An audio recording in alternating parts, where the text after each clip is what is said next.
आज की कहानी योगी आदित्यनाथ पर आधारित है। कहानी के कुछ तथ्य किताब और अखबार से लिए गए हैं। साल 2007 में मुलायम सिंह यादव की सरकार ने उन्हें दंगा भड़काने के आरोप में 11 दिनों के लिए जेल भेज दिया था। उसी घटना के बाद सीएम योगी आदित्यनाथ फफक कर रोए थे। मैंने अपने जीवन से संन्यास लिया है अपने समाज के लिए। मैंने अपने परिवार को छोड़ा है, मैंने अपने माँ बाप को छोड़ा है, लेकिन आज मुझे अपराधी बनाया जा रहा है महोदय, केवल राजनीतिक पूर्वाग्रह के तहत। योगी को जेल भेजना मुलायम सिंह यादव की एक बड़ी राजनीतिक भूल मानी जाती है।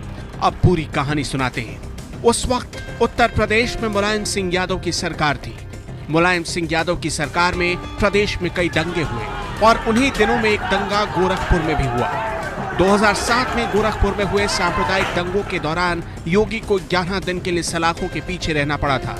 सलाखों के पीछे बिताए गए ये 11 दिन उनके जीवन और स्वभाव में आए बदलाव की एक बड़ी वजह माने जाते हैं, क्योंकि जेल जाने और सुरक्षा गार्ड चुनने से योगी अंदर से इतना आहत हुए कि लोकसभा में अपने दर्द को बयां करते हुए वो रो पड़े थे। समाज को बेवकूफ बना करके सेकुलरिज्म की धज्जियां उड़ा रहे हैं। 30 दंगे उत्तर प्रदेश के अंदर हो चुके हैं। मोदी एक वर्ष में 30 बड़े दंगे, हर दंगे में हिंदू प्रताड़ित हुआ है, हिंदू जेल में बंद हुआ है।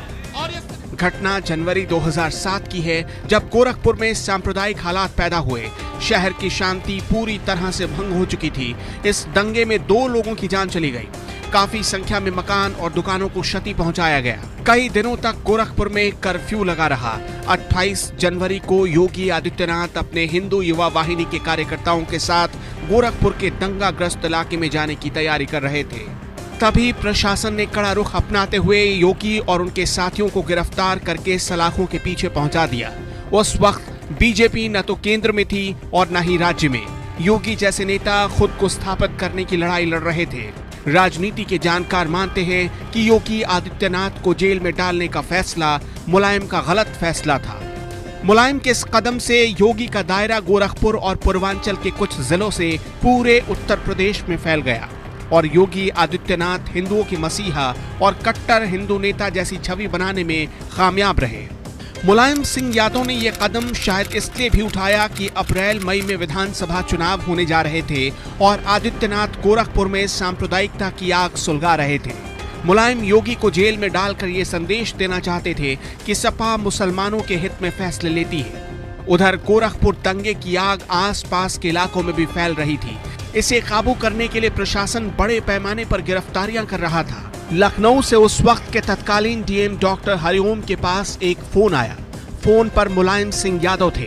कहा जाता है कि उन्होंने डीएम को आदेश दिया कि योगी को गिरफ्तार कर जेल में डाल दो।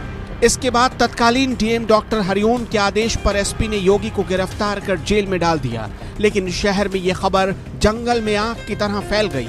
जो लोग योगी युवा वाहिनी में शामिल नहीं थे, वो लोग भी योगी को रिहा करने की मांग तेज करने लगे।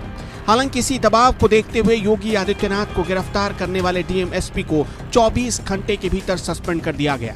इस घटना से 2 संदेश गया कि योगी के सामने मुलायम सिंह यादव झुक गए और दूसरा ये कि शहर में योगी के सामने डीएम एसपी का मतलब कुछ नहीं। फिलहाल उस वक्त 11 दिन तक योगी को मुलायम सरकार में जेल में रखा गया। डीएम को 1 हफ्ते के भीतर ही बहाल कर दिया गया था। लेकिन इस घटना ने एक नया मोड़ ले लिया था और राज्य की राजनीति एक भारी परिवर्तन की ओर इशारा कर रही थी। हिंदू वोटरों को लग गया कि योगी को जेल में डालने का मतलब हिंदुओं का अपमान है और ये अपमान हिंदू नहीं सहेगा।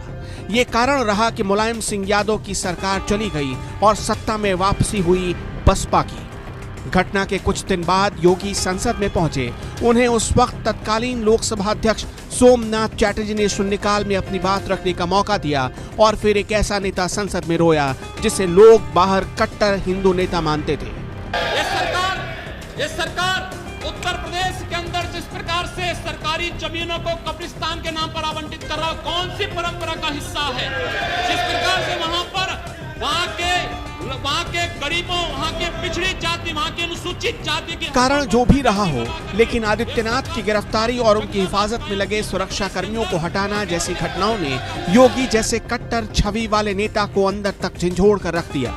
इस घटना के बाद योगी आदित्यनाथ की छवि एक कट्टर हिंदू नेता की हो गई और वो प्रदेश में पहले से ज्यादा लोकप्रिय हो गए। योगी आदित्यनाथ के वहां से यहां तक पहुंचने में इस घटना का बहुत बड़ा किरदार माना जाता है। हालांकि इस घटना के 10 साल बाद वो सीएम बन गए और मुलायम सिंह यादव राजनीति से दूर है। योगी को जेल में डालने वाले 1997 बैच के आईएएस अधिकारी और उस वक्त गोरखपुर के तत्कालीन डीएम डॉक्टर हरिओम घोटाले की जांच में फंस गए हैं और उन्हें जेल तक जाना पड़ सकता है। इधर एक रोचक तस्वीर योगी के जेल जाने के 13 साल बाद सामने आई थी, जब योगी आदित्यनाथ मुलायम सिंह यादव की खराब तबीयत का समाचार सुन उनसे मिलने उनके आवास पर पहुंच गए थे। इसलिए कहते हैं कि राजनीति में ना तो कोई किसी का दुश्मन होता है, ना ही दोस्त होता। खुशखबरी खुशखबरी खुशखबरी, सिवाय सेल्स लेकर आया है मालथौन नगर में बजाज कंपनी की सभी प्रकार की मोटरसाइकिल्स, जिसमें एक्सचेंज सुविधा, फाइनेंस सुविधा, आकर्षक डाउन पेमेंट पर फाइनेंस सुविधा, धनतेरस एवं दीपावली के अवसर पर कैश डिस्काउंट।